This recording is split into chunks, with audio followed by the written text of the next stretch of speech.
lead over Donald Trump has dwindled. That is the headline from brand new Fox polls releasing right now. Clinton's 3-point advantage in the four-way survey from just last week has, as you can see here, fallen to 2 points, and that is within the margin of error. In the head-to-head, Clinton facing Donald Trump, Clinton's 5-point lead from last week is now down to 1.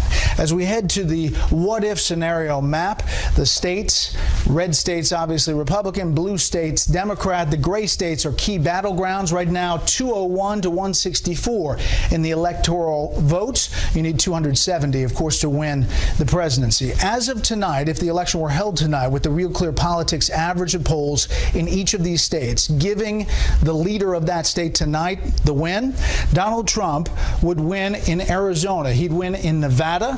He'd win in Iowa. He'd win in Ohio. He would win a close one in New Hampshire. He'd also win in North Carolina and in Georgia. Now, Hillary Clinton, as of tonight, would win in Colorado. She'd win in Wisconsin, in Michigan. She'd pull off a squeaker in Pennsylvania. She'd also win in Virginia. Now, you see Florida here. Tonight, the Real Clear Politics average of polls in Florida has Hillary Clinton up 1.2%. If you give Florida to the Democrats, Hillary Clinton is the next president, 298 to 240. Now, if the trend continues and Republicans pick up momentum and Donald Trump picks up momentum in Florida, and you change Florida to Donald Trump's state, look at the numbers, 269 to 269. No one gets to the 270 needed to be president. So this race then heads to the U.S. House of Representatives to be decided who will be the next president of the United States. The nominees are, for the most part, going after high population, big electoral vote states in this final weekend. Trump is in Pennsylvania trying to take advantage of ongoing Clinton scandals to change some minds. Clinton will end her day in Ohio, where she's hoping to shore up participation rates, which in some quarters appear to be lacking for her supporters. We have Fox team coverage. Jennifer Griffin is with the Clinton team in Cleveland, where Clinton will attend a rally with Jay-Z. We start off, though, with chief political correspondent Carl Cameron covering the Trump campaign in Hershey, Pennsylvania, where the nominee will appear at the top of the hour. Looking for work anymore because they can't get a job. Then they take them off the rolls. These numbers are an absolute disaster. We have a one-way highway right into Mexico and these other places. They take our jobs, they take our money, they take our cash. You know what we get out of it? Drugs and unemployment. New Hampshire does have an opioid epidemic, but its September unemployment rate was the lowest in the country at 2.9%. Trump's populist criticism of the economy and what he calls the Obama-Clinton era fires up his most ardent supporters. Most polls have showed the race tied within the margin of error for weeks, though Trump sees it differently. We've had incredible polls. You've probably seen the new Rasmussen poll just came out. We're 3 points up nationwide and going like a rocket. Many, many polls. I won't even go over all the polls. The latest Fox News polls show the candidates equally unpopular, with favorable and unfavorable views virtually tied and leaving them more unpopular than popular.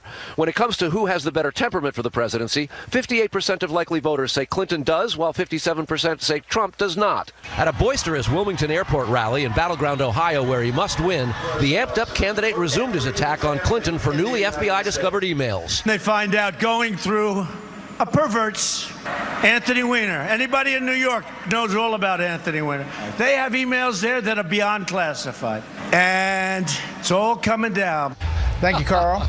Hillary Clinton is dealing with perceived gaps in enthusiasm and trustworthiness, according to the latest polls, including Fox News poll out tonight. However, new numbers from Florida suggest a record Latino vote.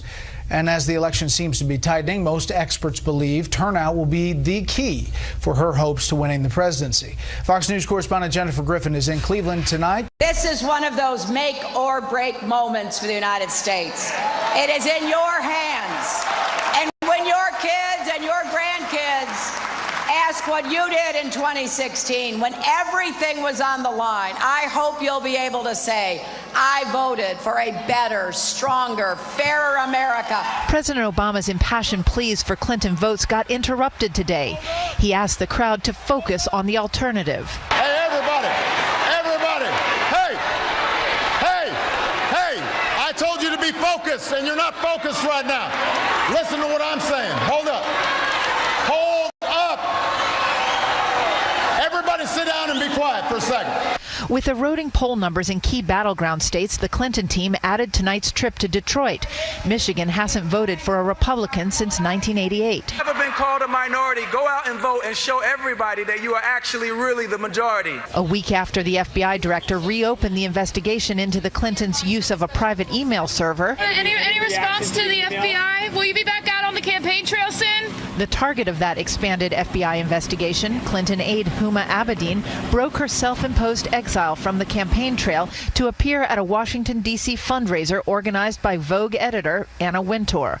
The effect of the FBI's renewed investigation on Clinton's poll numbers are an unknown variable this late on the campaign trail. A new Fox News poll indicates among independents, 21% said the new FBI review would make it less likely for them to vote for her, 74% saying it made no difference. And while Trump still has an 8-point advantage among independents, Clinton has cut into his lead since the last Fox poll. Jennifer, thank you. Now the latest from WikiLeaks. We are learning more about just how concerned some of Bill and Hillary Clinton's top aides were about the former president's fast and loose attitude over freebies and the growing revelations about the prospective president's email history. Chief National Correspondent Ed Henry has those stories tonight in the emails. Good evening, Ed. Good evening, Brett. WikiLeaks has now dumped 47,000 emails that have been quite damaging to the Clinton Foundation. Now there are questions about whether Hillary Clinton's internet guru is keeping quiet about more than just her server.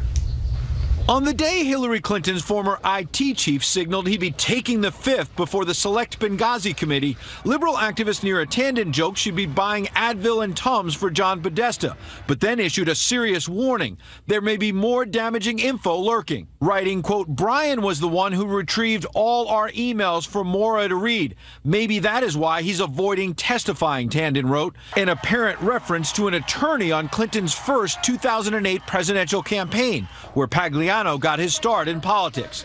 A new WikiLeaks email shows there was another ominous warning issued by Colin Powell. When the email scandal first broke in March 2015, and Clinton aides signaled they were going to claim she had the same setup as Powell, who as Secretary of State did use personal email but did not have his own server, Powell brushed back Clinton advisor Cheryl Mills, quote, I haven't been asked nor said a word about HRC and won't unless you all start it. When Clinton campaign aides did drag Powell into the story this past summer, he lashed out that they were trying to pin it all on him. But he endorsed Clinton over Donald Trump anyway. Today, there was new trouble for Bill Clinton, with another leaked email showing when his foundation tried to set up new conflict of interest rules in 2011, an associate of Clinton intimate Doug Band let Podesta know the former president, quote, may have some real serious conflicts if we start to make too many rules. It may be time to update some procedures, but we cannot ignore the nexus of WJC's life. That nexus, based on Band's own words in previous document dumps, includes Bill Clinton getting personal gifts, speech income, and consulting contracts from foundation donors. A December 2012 memo that emerged today shows how much one-on-one meetings with the former president cost in the form of a donation to the foundation's endowment. Software executive Alex Karp paid $100,000, while healthcare executive Joe Kiani paid $140,000. That was FaceTime. Then there's phone time for Sheikh Mohammed of Ethiopia. He wanted to pony up $6 million as long as he got a call from Bill Clinton. Budget documents we got today's show. $6 million came into the foundation in 2012, plus $4 million the year before. Pretty good money for a phone call, Brett. Yeah, thank you. Good to see you. With just 4 days to go, there are increasing concerns tonight about whether the voting system is secure in general, and specifically from Russian interference. Correspondent Doug McElway is here tonight to tell us what's being done. Good evening, Doug. Evening, Brett. The cyber threat to Tuesday's election, at least in terms of changing the actual vote count, is probably very slim. That's because the voting system in the United States is decentralized. Elections are done state by state, as we all know, and polling place by polling place. Even electronic voting machines are not connected to the internet. That said, there is little doubt among security experts that Russia, under President Putin, has been trying to disrupt our election process. But the Secretary of Homeland Security predicted today the system is ready.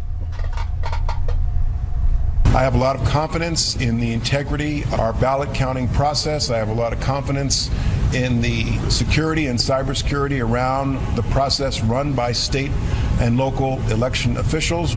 But denial of service attacks are potentially very harmful given the huge mistrust between the political parties in this country. More harmful still if the election is close.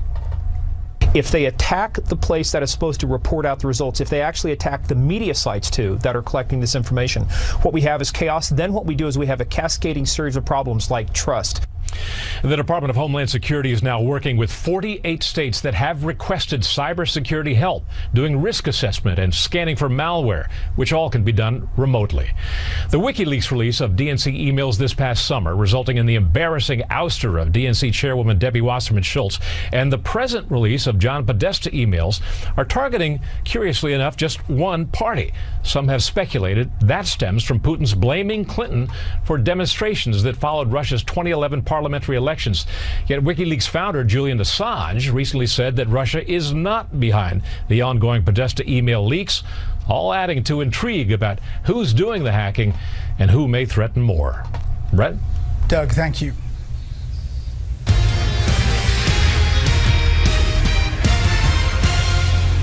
Tonight's Issues That Matter segment deals with what you told us is one of the top 2 issues of this presidential campaign: terrorism. Where we are 15 years after the 9/11 attacks. Here's Chief Intelligence Correspondent Catherine Herridge. Brian and Melissa Long are juggling work and raising 2 young children. Like so many voters, terrorism is an issue that matters, but for them, it is deeply personal. I am a native New Yorker who lost my fiance on 9/11. I lost my parents on 9/11 at the Pentagon. Living in suburban Virginia, not far from the site where Flight 77 crashed, the Longs fear their children will only see a world through the lens of terrorism. I'm a little more sensitive to it than others, especially with our children now growing up, and I see that there's just more of a chance for something else to happen. Melissa says she hasn't heard anything from the candidates that gives her peace of mind. I don't think that either one is equipped to deal with something that, something like 9/11 possibly, but now we're talking about individualized attacks. We are going to stop radical Islamic terrorism in this country. She won't even mention the words, and neither will President Obama. We need to keep our eye on ISIS. That's why I want to have an intelligence surge that protects us here at home. A Clinton administration promises to take out ISIS in Iraq and Syria, harness a global coalition to defeat international terror networks, and further support first responders on the front lines here at home. We want to stop these things, prevent them before they occur. Washington's interim police chief Peter Newsham says his officers are training for scenarios like this summer's terrorist attack. I'm in Orlando, and I did the shooting. At Orlando's Pulse nightclub, where 49 were killed, and last December's assault in San Bernardino, leaving 14 dead. The shooters were inspired by Al-Qaeda and ISIS. We have a tactical village, so it's a big, almost, it's a warehouse where we can actually set up a school, we can set up a nightclub, and we have an actor go in, and they essentially are acting as a lone wolf shooter. A Trump administration promises to crush ISIS through aggressive coalition military operations, rebuild U.S. forces with improved intelligence and cyber capabilities. Trump, who wants a wall with Mexico, also draws a distinction with Clinton on refugees. When I'm elected president, we will suspend the Syrian refugee program. And we will keep radical Islamic terrorists the hell out of our country. I am not going to let anyone into this country who is not vetted, who we do not have confidence in, but I am not going to slam the door on women and children. During the first 9 months of fiscal year 2016, the Justice Department reported 49 new international terrorism prosecutions, an increase of 10% over 2015. While both candidates pledged to disrupt online recruiting, neither offer specifics. ISIL right now is the most prominent terrorist group on the world stage. Speaking with Fox News, Homeland Security Secretary Jay Johnson said the next administration will wrestle with a digital jihad. When you look at their recruitment efforts on social media, on the internet, it is slick, it is impressive. It has a Western flavor to it. Clinton says Trump makes a mistake whenever he alienates the Muslim community. Calling for a total and complete shutdown of Muslims entering the United States. Chief Newsham says his officers rely on strong community partnerships to disrupt terrorism and crime. it's peculiar behavior by the lone wolf actor, and I think that the community's been very good about recognizing some of those things. In September, the dumpster bomber in New York City, Ahmed Khan Rahami, was taken down in New Jersey after a 36-hour manhunt. Based on his notebook obtained by Fox News, he was prepared to die for radical Islam. Until it happens to you or someone close to you, I don't think people fully comprehend the threat that we're facing. I'd like to say to my kids that, that we're doing our best to really prevent another 9/11 from happening. Asked who they trust to do a better job on terrorism, the new Fox News poll shows voters are divided, and that's a consistent trend throughout this election cycle. Brett? Catherine, thank you. Sunday at 8 Eastern, we conclude our Issues That Matter series with the #1 issue, according to you, the economy. Dan Springer has our report. Two former allies of New Jersey Governor Chris Christie have been convicted in a plot to use traffic jams for political retaliation. Christie has not been charged. Correspondent David Lee Miller has the verdicts in the Bridgegate trial. Bridget Ann Kelly and Bill Baroni, both former high-ranking aides to New Jersey Governor Chris Christie, were convicted in federal court of multiple charges, including fraud and conspiracy, in a plot to shut down traffic lanes on the George Washington Bridge to retaliate against a local mayor who refused to endorse the governor for re-election. During the 6-week trial, the prosecution and witnesses claimed Christie knew about the plot to create massive traffic jams. Christie had repeatedly denied having any role in the shutdown, but the so-called Bridgegate scandal tainted his reputation, hindering his presidential run and possibly costing him selection as Donald Trump's running mate. Following the verdict, Christie released a statement that said in part, quote, "I will set the record straight in the coming days regarding the lies that were told by the media and in the courtroom." The U.S. attorney was asked why Christie was not charged. At the time, we indicted only the people who we believed we had evidence beyond a reasonable doubt, which, as you know, is the constitutional standard, evidence beyond a reasonable doubt to convict in this courthouse. During the trial, a former Christie ally, David Wildstein, who pled guilty for his role in the plot, testified for the prosecution. Other evidence included emails from the defendants, including one written by Kelly that said, quote, "Time for some traffic problems in Fort Lee." I said at the time in my opening and my summation that I felt she was a scapegoat, and I feel now she's a scapegoat. Facing a maximum of 86 years, both defendants say they will fight their convictions. They are due to be sentenced in February. I am innocent of these charges, and I am very, very looking forward to this appeal. In the wake of the convictions, Hillary Clinton's campaign chief says Christie should resign as head of Trump's transition team.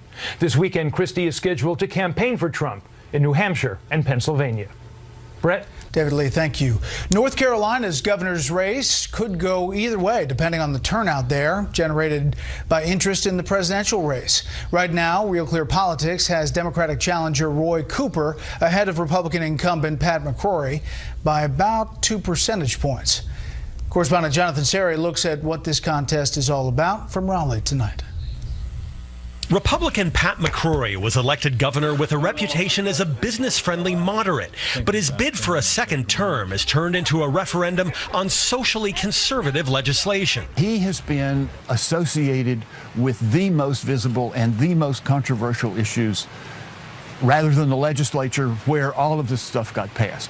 Those issues include voter ID, those include, the HB2 bathroom bill. McCrory signed House Bill 2 into law back in March. It blocked a Charlotte ordinance that would have allowed transgender people to use public restrooms corresponding to their gender identity.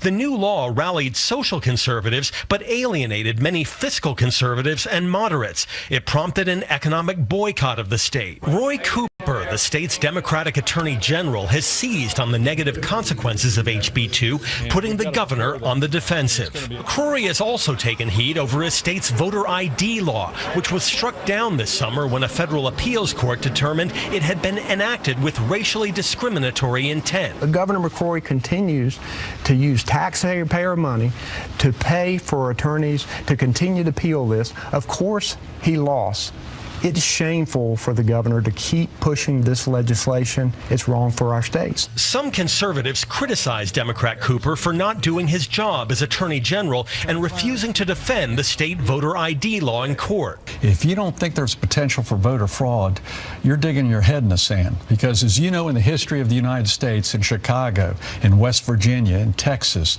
voter fraud occurs. And we need to do everything we can to make sure it doesn't happen. And if you don't look for it, you're not going to find it. McCrory's handling of Hurricane Matthew and the flooding that followed may have helped bolster his support.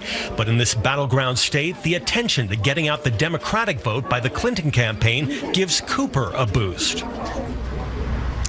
Now, in this election season, there's been a lot of talk about what impact the presidential candidates will have down ballot. But at the same time, Trump and Clinton are actively campaigning in this battleground state with the realization that HB 2 and its impact on the governor's race could have an up-ballot effect on them as well. Brett? Jonathan Seri live in Raleigh. Jonathan, thank you. Another down day on Wall Street. The Dow lost 42. The S&P 500 dropped 3.5 to mark its longest losing streak in nearly 36 years. The Nasdaq fell 12.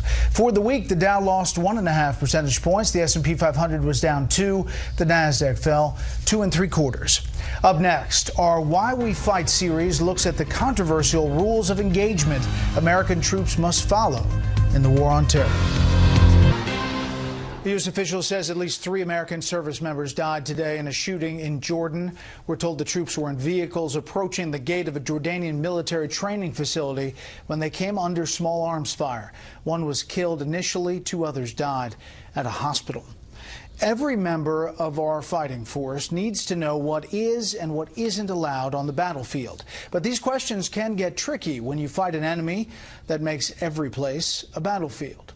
In tonight's How We Fight report, a look at the rules of engagement our military fights under. Are they too restrictive, making the mission more difficult and dangerous? Or are they a necessary part of fighting this war? February 2010. Coalition troops begin massing on the outskirts of Marja, a Taliban stronghold. Rely on your brothers. Major Matt Goldstein, a Green Beret officer during the operation, linked up with a detachment of U.S. Marines. I had, by that time, had gotten very close with its platoon leader. That was Captain Michael Berry, who quickly grew to admire Goldstein. I mean, you could tell he was a good leader. This will be the biggest operation of the Afghan surge. Get in the compound and not do anything. It was the most intense experience I've ever had. While clearing an area after a firefight, some Marines attempted to open a sliding metal door. All hell breaks loose, a big, huge explosion. You can hear people screaming. 3 Marines were injured and 2 were killed. They had set off a device when they moved open the door. I could see the life leaving Lance Corporal Johnson. It blew Sergeant McQuarrie maybe, I don't know, 20 feet out into the open. Goldstein talked about it that night with Berry. The only thing he was saying is that, you know, we're going to get this guy, and that was it. Captain Berry and Major Goldstein dug for intel, meeting with tribal leaders.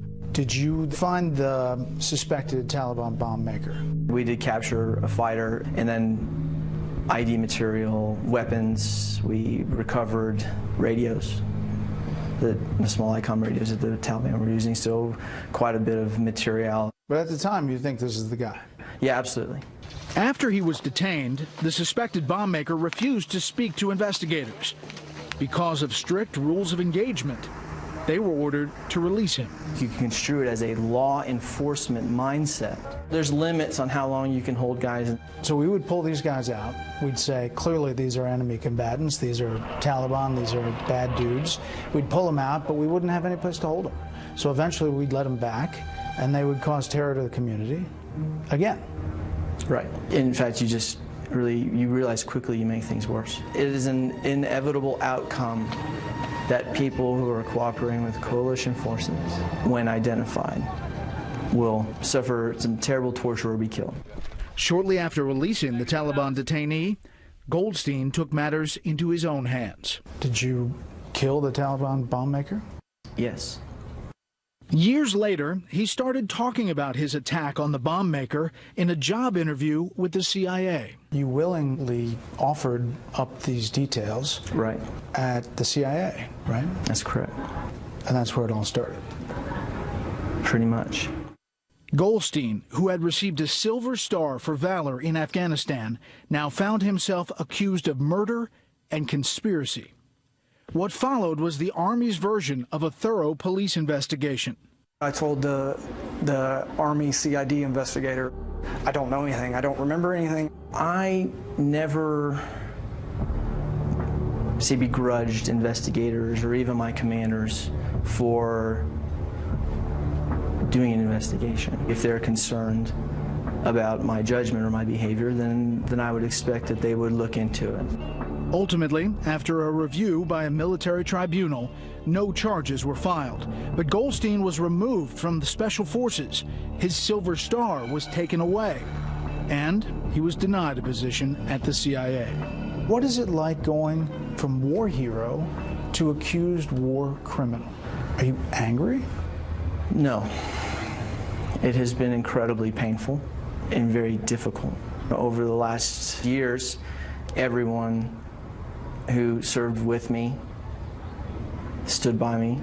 And so it's over, and it's time to move on. If this was 1944 or 45, you know, he would have gotten a medal for it. It can't all be sugary sweet. We can't operate like the local police department here, but it's kind of like that's what they wanted. Barry is not alone in his view. Many of the higher-ups feel, in general, there's been too much micromanagement in the war on terror. These are people who really want to do the mission. Democrat Leon Panetta was President Obama's second defense secretary. The more you try to impose restrictions as to how they're able to fulfill their mission, the more you guarantee failure of that mission. Barry and Goldstein are now far from the battle. But the story of Afghanistan, of course, is far from over. The Taliban has reestablished a degree of momentum. That momentum was broken and actually reversed during the surge in Afghanistan, which, of course, I was privileged to command for a bit over a year. Retired General David Petraeus notes in recent years, the Obama administration has loosened some of the rules of engagement. I was pleased to see the relaxation of some of the restrictions on the use of our air power, advisors and special operations forces. I'm not sure it's enough yet, though, and I have concerns that we may have drawn down too fast there, that we don't have enough capability, and that we are still perhaps restricting some of this in ways that are unhelpful. Meanwhile, men who fought in Afghanistan wonder if those in charge really understand how things work on the ground.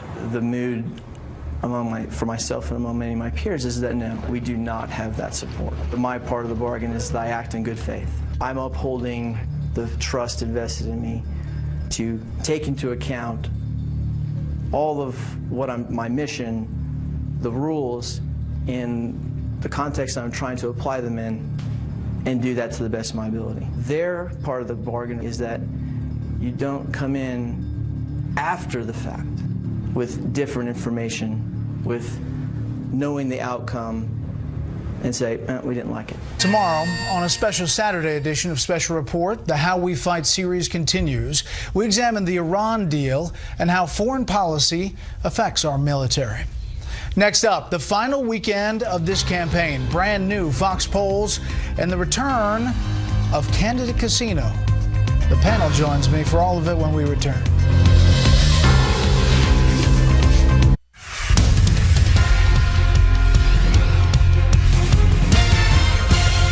We've had incredible polls. You've probably seen the new Rasmussen poll just came out. We're 3 points up nationwide and going like a rocket. Many, many polls. I won't even go over all the polls, but we're leading in Ohio and Iowa and all over the place. The choice could not be clearer. Are we going to build a stronger, fairer, better America, or are we going to fear each other and the future? Hillary Clinton and Donald Trump today on the trail as we're closing in on Election Day. Here's where they went. Donald Trump was in New Hampshire, Ohio, and Pennsylvania tonight. Mike Pence in Michigan, North Carolina, and Florida. Donald Trump Jr. in Arizona. And then for the Clinton team, Hillary Clinton in Pennsylvania, Michigan, Ohio, Tim Kaine in Florida, President Obama in North Carolina for 2 stops, Vice President Biden in Wisconsin, Bill Clinton in Colorado for 2 stops, and Bernie Sanders in Iowa City, Iowa. Here are the latest Fox News polls. The 4-way, Clinton with a 2-point lead within the margin of error. As you can see, it has shifted from 1 week ago, and on the head-to-head, she is now up in our poll, and that has changed from 49 to 44. Among independents, Hillary Clinton trails Donald Trump 33 to 41. She has picked up some numbers in this poll from last week with independents. And then level of support, Donald Trump supporters strongly 71%, and there you see Hillary Clinton supporters 65%. With that, let's start there and bring in our panel. Steve Hayes, senior writer for the Weekly Standard; Lisa Booth, columnist with the Washington Examiner; Tim Farley, host of Morning Briefing, POTUS on Sirius XM Radio; and syndicated columnist Charles Krauthammer. All right, Tim, what do you think? What do you make of the polls, the maps? Momentum, really, because if you go to the Real Clear Politics average, you can almost throw it out now. Looking at this, independents moved a little away from Johnson, maybe. But here's the one thing. I was looking at 1968, thinking about Hubert Humphrey. I know it's ancient history for a lot of people, but Hubert Humphrey, a lot of people thought another week or two he would have wound up winning the race. And you had a lot of the similar kind of division in this country. You had an unlikable Richard Nixon. You had an unacceptable George Wallace, who did wind up getting some electoral votes that year. You had the terrible Vietnam War, an albatross over the president, Lyndon Johnson, who decided not to run. All of those things together, Richard Nixon ekes out a victory, an unpopular victory. And I think in this particular case, Hillary Clinton is not burdened by that albatross over President Obama. He's still very popular. So all coming down to it, I don't think that Donald Trump has enough time to win. I think that he's shown momentum, but I still think that Hillary Clinton, based on what I'm seeing in the polls, still winds up getting that victory. Very much like in 1968, it's just he's going to run out of time like Lisa. Humphrey did. Well, yeah, I mean, obviously I'm not going to break news. Donald Trump is surging right now, and he's closing in on her. I mean, you look at Florida, Ohio, and Iowa all look very good for Trump. North Carolina, Republicans are overperforming early voting margins from 2012. Democrats are underperforming. And even if you take a look at some of the more elusive states like Pennsylvania and Michigan, you look at Pennsylvania, there was a poll out today, Harper polling, that has them tied because he's doing better in the Pittsburgh area. You look at Michigan, Detroit Free Press has him down only by 4, but what's interesting about Michigan is that he's overperforming blue-collar areas like Macomb. And then he also is doing much better in higher income areas like Oakland, higher educated, higher income areas like Oakland, where he was down a few weeks ago by around 20 points.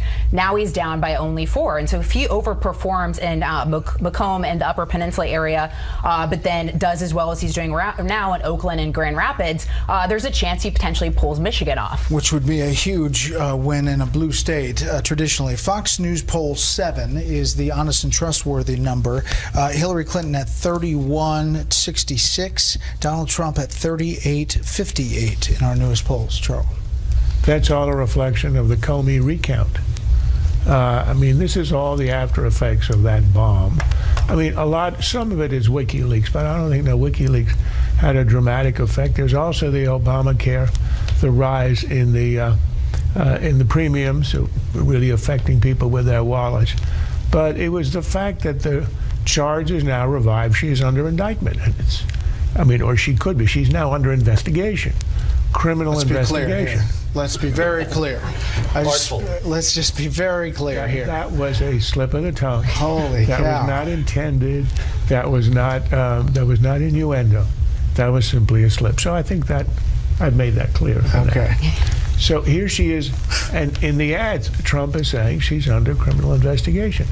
That revives everything that had been buried and banished when he gave her this sort of semi-exoneration in July. That's what we're seeing. I mean, look, all you have to do is to say that if nationally, if everywhere he loses a point or 2 or 3, which he certainly has, probably more, nationwide, that shifts a whole bunch of states into different categories, and that accounts for what we're seeing. I suspect that the effect of that is now attenuated. This is not a growing influence on the campaign. It's probably spent so that unless there's another revelation, another shocking WikiLeaks, it could stabilize at right where it is, and we end up with your scenario, which is a Clinton squeaker. We're not going to hear from Director Comey before the election. No. But there might be a WikiLeaks. I think we're probably beyond WikiLeaks, actually. I mean, if you're planning leaks in order to try to affect the outcome of an election, it's hard to break through if you do it over the weekend. I think it's sort of striking that we haven't seen any of the deleted emails that people thought might be included in the WikiLeaks dumps. We never really saw the kinds of emails that I think many people anticipated.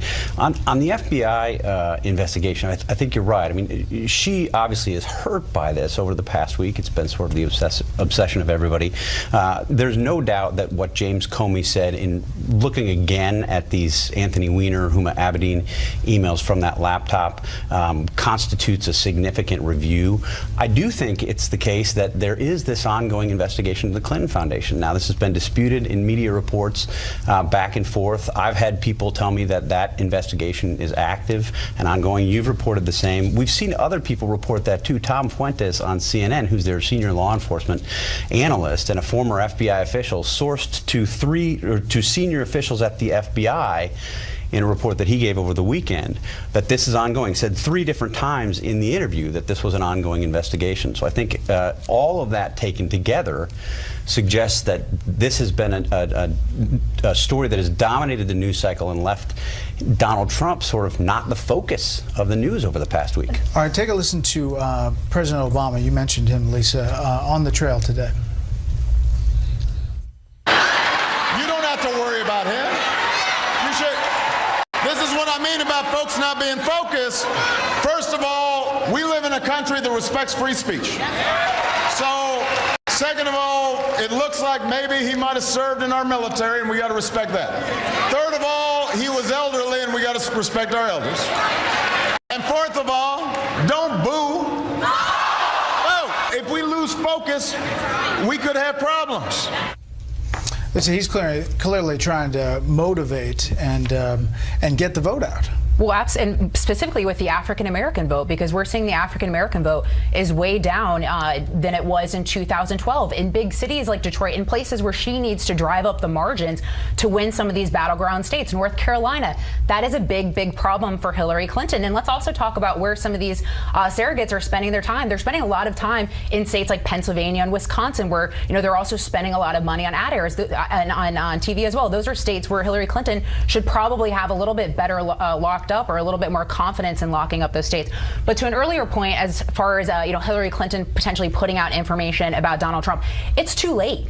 I mean, we're looking at the election day, just a couple days away here on Tuesday. I mean, it's too late for information to hit and get baked in voters' mind. That was the problem for Hillary Clinton with the FBI information, because it hit in a perfect amount of time for it to seep into voters' minds. And I think we're seeing the ramifications of that in polls, state after state, and also on the national level as well. Quickly, you agree?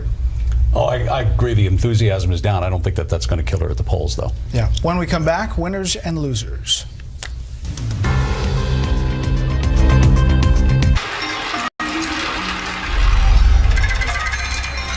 Well, this is the last time. Candidate Casino, the election approaching. We're back with the panel. Okay, Steve, you have $100 in chips. The election is Tuesday. Where do you put them? I don't really know what to do, because I always split up my bets, so many 7 ways. times. Right, exactly.